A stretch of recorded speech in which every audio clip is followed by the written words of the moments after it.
All right, let's get into the paper review now. So many interesting headlines jostling for attention this morning. Yes, indeed. Of course, it has to do with what some people have described as a denouement or an anticlimax. The APC NEC meeting held yesterday, and people were expecting some fireworks, you know, and only for the president to come out with this interesting announcement. Right. Still interesting. Of course, as usual, we have Charles Ideho here. He's a journalist and a social commentator. We'll be looking at this together this morning. Charles, let's begin. Yes. Yeah, good morning. Yes. You're welcome, Charles Ideho. Thank you. All right, The Punch is our first paper this morning. Knocks kudos as Buhari declares second-term bid. Showore, Mogalo, Duro Toye react to declaration. Of course, these are all presidential hopefuls themselves. APC grants waivers to Odige Oyegun and others. This APC NEC meeting was meant to be a make or mar meeting. You know, as we say here in Nigeria, the president is for their hand. Whose hand did he fall? For their hands. You know, because as reports, the reports we have that most likely even the NEC member was not even aware that the president was going to spring a surprise at them. Even though his declaration it was expected anyway, because we also discussed yesterday on another program here in the evening. I wasn't taken by surprise at all. Yeah. But the question we're asking that when will it be?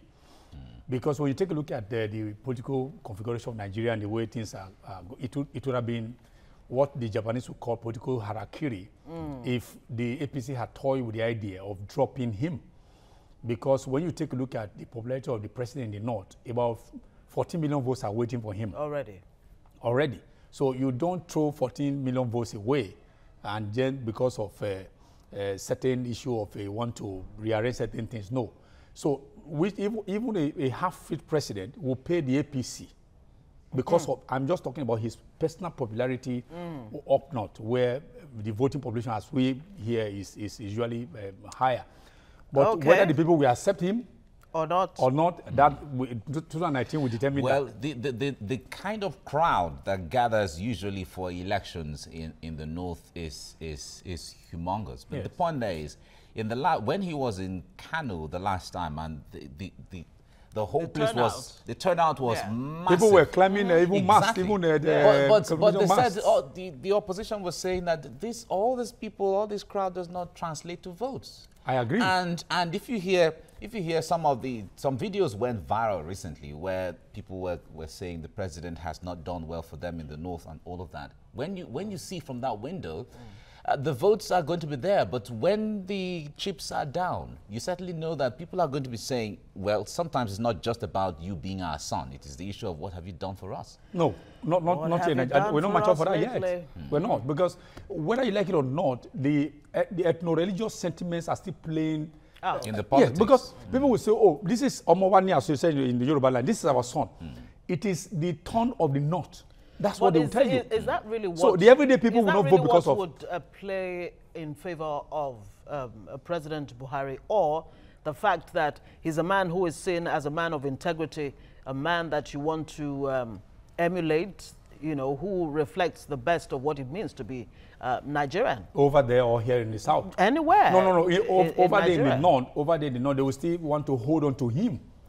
Because of the ethnic holding their concentration, but here in the south, it may be different. All right, let's move on very quickly. This Adekunle Ajasin University students' protest over tuition hike. Yes. It's really a major issue now, from 30,000 naira to 180,000. Yeah, but there's no way this thing would have happened. But it's just that they ought to have made it gradual, you know, because Akumba, I mean, it was Akumba Koko has a university, which was there before Mimiko came in. I think Mimiko established two, one in his hometown in Ondo, and now in Okitibuba, Osun State University of Science and Technology. So when you have 3 universities owned by a state, run and funded by the state, and the state is relying about 80%. So obviously the state cannot afford it. And then there's on the other hand, too, in the same Ondo state, you have pregnant women going, you know, on a protest. On a protest, because exactly. the state government has asked for 25,000 naira for you know, child bills. And these are the children that will be born, and we also pay 200,000. Okay, very quickly. INEC boss expresses fear over rigging through technology. FG screens degrees obtained from foreign universities. AGF, Attorney General of the Federation, seeks stiffer sanctions against terrorists and financiers in new bill. So many other stories there. Okay, let's move to the Nation newspaper now. Shock at APC neck as Buhari declares, "I will run." Well, we've talked about that. We have other varsity students protest fee hike in Ondo State, and then Army panel probes Danjuma's allegation. At long last. And one would say, if Army is going to probe the allegation to set up a panel to look into the veracity of what, then why the initial uproar of saying, no, we are not this, no, we are not that? I think the Army is just trying to pander. That's not, it's just no more than pandering, because the Army hastily responded to the allegation, and they already absorbed the military of any complicity. So when he set up a panel, something already said we're not guilty, and then you're not going to set a panel, what are you going to do at the panel?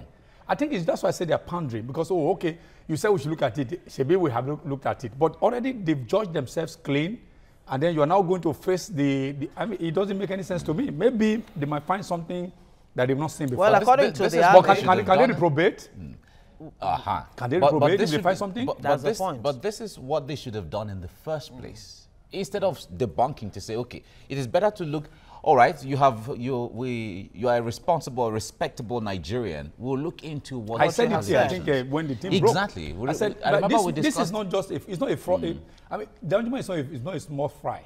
No. This is a man who had, when he makes an allegation, he should know. I was Minister of Defense, was Chief of Army Staff. Chief of Army Staff. Yeah. I mean, he understands all these things. So when he makes some, like, we also have settled that, oh, coming from such quarters, what you need to do is that look at the issues and the way that before you can come to town and begin to either agree or not. What some critics of that statement are saying is he has all the access to President Buhari, that he should have raised those issues with him instead of going, public with it. But what really are the underlying motives? Is it likely that he also was schemed out? There's a wall built around the president. That you can't, before you can break through the wall, it's a problem. So that's it. So it's possible he would have tried to reach might out. Have tried, and then he bounced back at we remember the first lady some time ago. Oh, you saw that? Exactly. So if the president can be frustrated. So to the president, I mean, had their bedroom. Exactly. All right, moving on to no, I think there's one more here. $1 billion security fund won't be spent without appropriation, says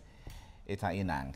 In fact, we've heard that Mr. President has not approved of that particular loan request yet.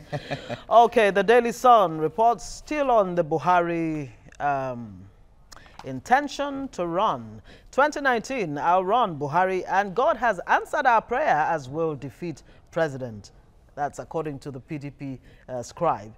Mixed reactions, of course, from Nigerians as APC governors express happiness. Of course, there was an initial shock from them.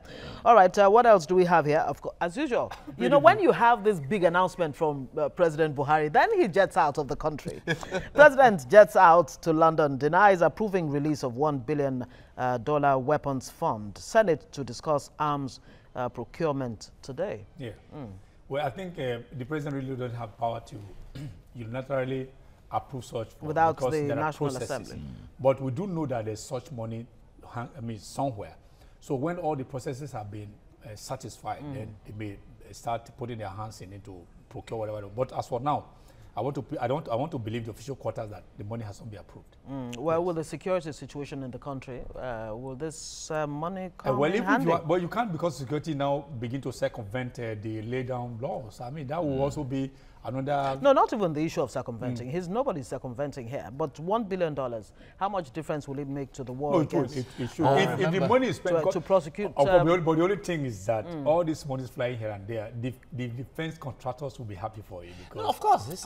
But most of them, that is why you have the lingering crisis happening, because there are people who are feeding fat that if the war comes to an end today, then you're taking away the food from the table. Remember, the former president, Goodluck Jonathan, also released $1 billion for arms procurement about 10 months about 2 weeks to the before end a of few his, months before election. You understand? So and the money is and the money I see today, people are being prosecuted. Exactly, and at that time it was said that if that money is released, Boko Haram will we'll see the end of Boko Haram. We've gone down this road before. We're on chapter 2. Okay, finally, herdsmen-farmers clashes may worsen in 2019. And that's come from Obwe. If what? Well, but that's frightening. They're coming from government that's supposed to be assuring us. Yeah. And then the government is saying that it may worsen. That's frightening. It really just means that what Danjuma said, that time is going to come, them as it did come, where everybody has to be defending themselves. Ogwe has just confirmed that. Especially when the herdsman attacks is really targeted at the very heart of Nigeria's food basket. I tell you, when we're driving to Edo the other day, at the weekend, I told my friend, I said, look, whenever we come down, we pass the bypass, there's this phobia I have, because that's where herdsmen attacked us about 2 years ago, where we're robbed dry. So each time we just pass that, when I get there, I just have this phobia. The fear will just especially come when you're taking the bypass and you don't see police, you don't see security. And again, we're seeing cows. The cows, they used to block our road when they robbed us. We also saw cows that day. Oh, okay. So let's move to this day newspaper now. In a surprise announcement, Buhari says he'll seek re-election in 2019. Kano residents jubilant, stocks dropped to 3-month low, and APC reverses tenure extension, grants waivers to ex-co members to recontest, and he has not secured party's ticket yet, says PDP.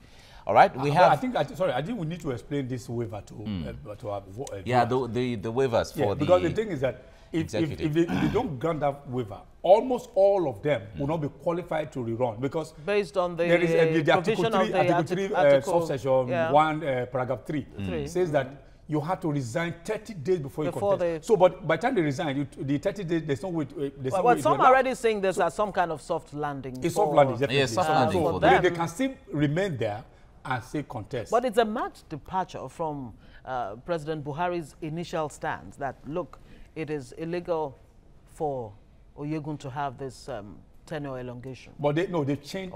The language has been changed. Yeah. It's no longer elongation, it's waiver. So, and then he also pays him. Somebody declaring to rerun, then you say he should stick to his guns. He doesn't work in politics. Well, it's okay. So they want to stick to the constitution somehow, but also use politics to because the waiver is political. There's no. All right. Then we have. At $47.3 billion, Nigeria's foreign reserves hit 5-year high. We're still climbing when it comes to the foreign reserve we have. But we have Saudi Arabia making almost 500 billion. Yeah.ってAnd we're rejoicing here. Yeah. Glory to God. After Senate rumble, presidency says Buhari yet to authorize $1 billion withdrawal from the excess crude account. Yeah. So it's like an afterthought, one way or the other. Okay. All right. Will that be your last paper? All right, moving on to the Vanguard. That's the last paper I have here. Why I'm seeking a second term. Buhari, President urges APC to be united and capture power in 2019, asks party to grant waivers for Yegun. Of course, we've heard of all of that. One of the reasons he has said he's running is Nigerians want him to run in 2019. As a matter of fact, we want him to run in 2019. And yes, and as a matter of fact, in Kano State, they will sue him if he decides not to run. Well, the governor says he must go to court. He has to say why. So it's like they're putting gun to his head. You must contest or we shoot you. But again, as I said, the post will determine. But the language I don't like there, to capture power. I don't like that language. Yeah. We are dealing with democracy. All you need to do is, let's see how we can get re-elected. That's better than capture power. We're still... All right, high fertility rate fueling underdevelopment, and that's according to When I saw that, I said, what do they mean? So people should not give birth? We are, on the one hand, saying people are having delays in pregnancy, you have barrenness. You know what? You give me the opportunity to sing that song again. Omobere. Osibere. No, you can contain the bere. How? You can contain the bere. What is the bere? The bere is a multitude. Okay. Okay, you can set us, okay, like Bamada came to say no more than 4. you understand? No, I'm saying not more than 4 per woman. So if a man has 4 wives, he has 4. So you have 4 each. Each wife has 4 children. But I don't think it's responsible for underdevelopment. I don't think so. No, but I think China has over how many billions, and yet they are still developed. Well, they had to cut it down to 1 child per family. Exactly. They only just it was a deliberate. It was a deliberate. Yeah. Look at the population. Exactly. I'm not saying that we should not bridle our body, but it's not. But when it comes to the issue of children, I think Africans are very superstitious about it. And they're very religious about it as well, because you don't count children, and then you can't put a cap as to how many children God will give to you. In my place in Igbo land, some would say, "Oh, Chinenyenwa." It's God who gives. So how would you decide not to? You take it. All right. We have to end it here right now. Charles Ideho, thank you very much for coming, but we'll keep you for the next discussion.